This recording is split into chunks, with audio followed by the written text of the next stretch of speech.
So the momentum here seems pretty well established across the board behind these Trump candidates. John, I'm looking at your book, The Big Lie, sitting right here. The Big Lie swept Arizona effectively last night. We'll see the final result from Kari Lake, but it looks like, as Steve says, she will become the next governor of that state. Blake Masters will, she'll be running to become the governor of the next state. Blake Masters, all attorney general, secretary of state, all people, some of whom have said, in fact, I'm going to introduce a resolution to go back and decertify the 2020 election results.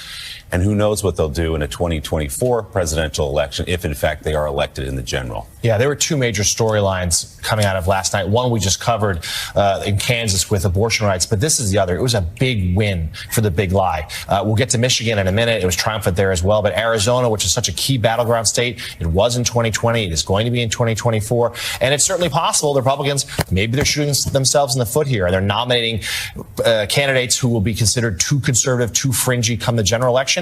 But right now, in terms of assessing the state of the Republican Party, Donald Trump has it in his grasp, certainly in the state of Arizona. All of his endorsed candidates won. Blake Masters, we mentioned, he's the one backed by billionaire Peter Thiel, who is very friendly with Trump.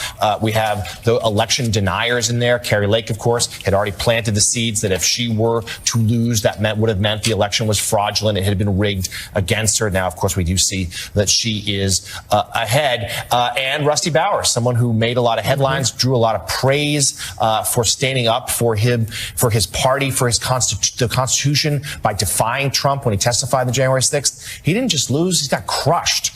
So certainly this is where, Joe, that the Republican Party, at least in this state right now, very much in Donald Trump's grip and with real consequences of the sanctity of the vote going forward.